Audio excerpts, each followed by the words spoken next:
This is Jason Cohen. Jason was a son, a brother, a husband, and a father. Jason was a hard-working student. He was a partner in a New York City law firm. You might say he had it all. But he also had an addiction, one that lost him everything, including his life. Jason died in July of 2019 due to what was determined to be an accidental opioid overdose. Now, at the time, his daughters were just 8 and 11 years old. 3 years later, grief still tightly grips this family. And Jason's parents join us in Historic Studio D. This is Sally and Eric Cohen. Thank you for having us. Here. Yeah. Thank you very much. We're profoundly sorry for your loss. Thank you. I just can't even imagine.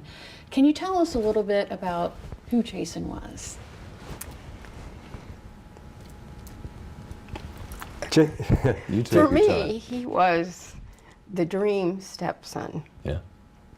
I inherited him as an adult, and it was one of the most wonderful experiences of my life. Yeah. And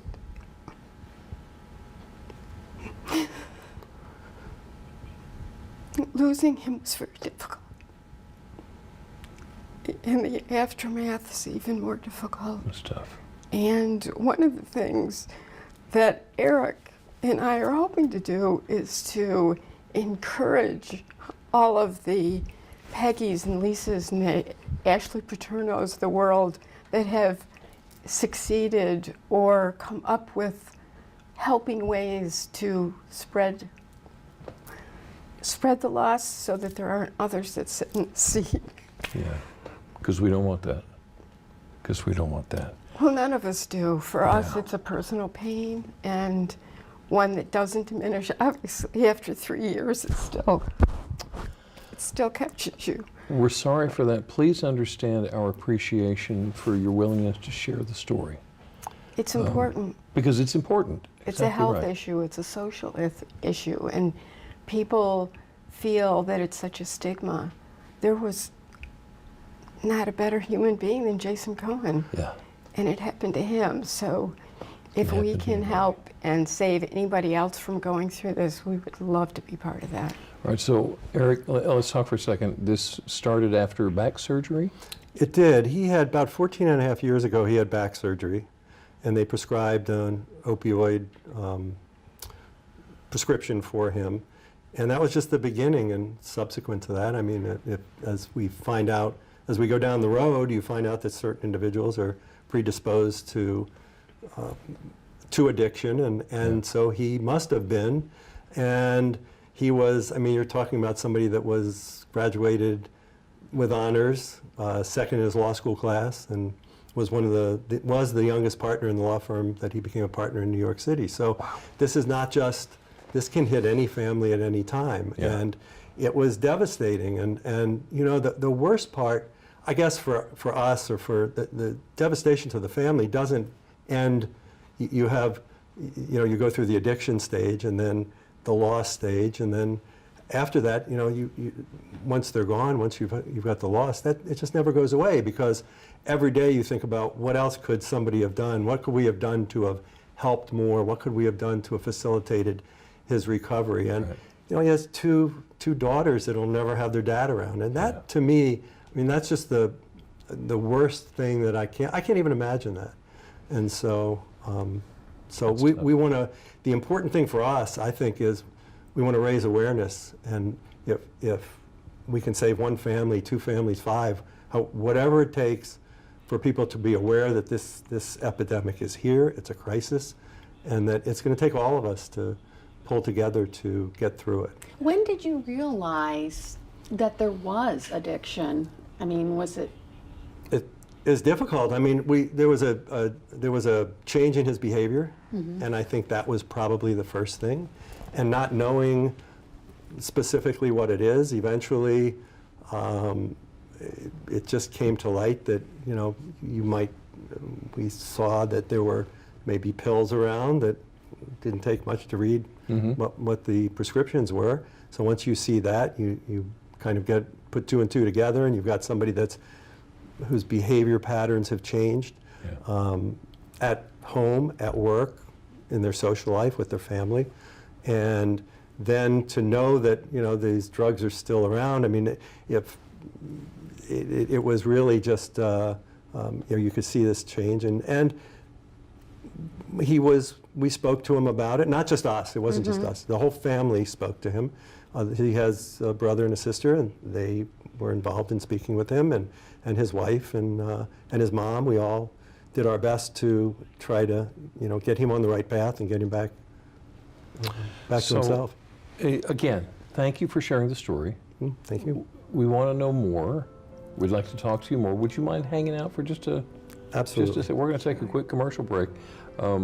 There's so much more that we want to know, and we're going to talk to you a little bit more right after this. Don't Marvel Life. We'll be right back. It's something no parent should ever have to endure, the loss of a child. And it's something Sally and Eric Cohen will endure every day for the rest of their lives as they lost their beloved son, Jason, to opioid addiction. Sally and Eric shared Jason's story before the break. Thank you so much for sticking around with us and talking to us more. We talked about how it started after back surgery and the prescription that he received. How did it progress after that? The signs of what was going on. His behavior was very different. Yeah. He had been very social, athletic, outgoing, became very out of tune with the rest of the world, and threw himself into his work and worked around the clock. Clearly was not feeling well, clearly was not living the life that he should have been leading with all that he had. Yeah. And his surroundings changed, and his attitude changed, and his availability changed.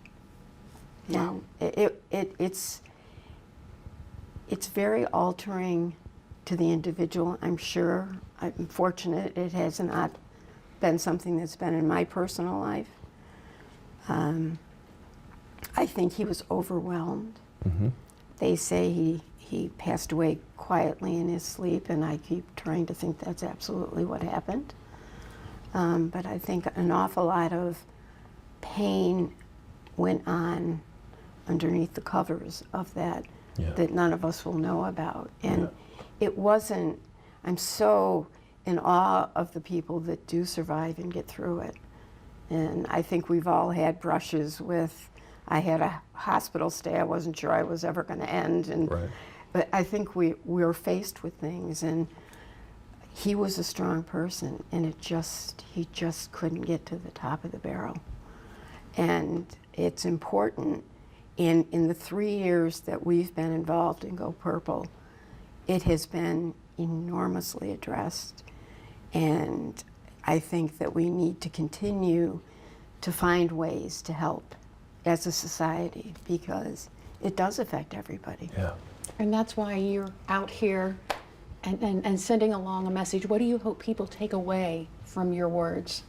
Well, it's really important. I mean, one of the things that that I think we don't ever want to lose sight of is that he had these two beautiful daughters, and they're not going to have their dad with them.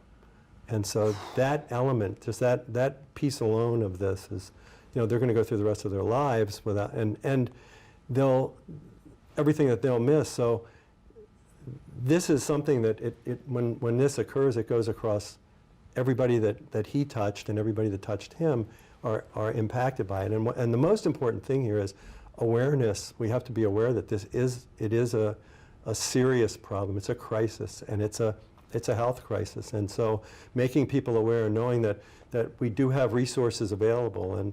And I was very curious when I was listening to the prior segment when she was talking about the fact that it's not just the family and the friends. I mean, we can be there and we can be supportive, but you've got to continue to do that. That is something that can't end, because you want to try to the best in every way you possibly can to get that person to realize they need help and they need to reach out, and then you need to be there to hold them up or to pull them up, whatever you need to do. So We're out of time. I apologize. That's but I fine. got to ask you one last thing. Sure. If you could, what would you say to Jason right now?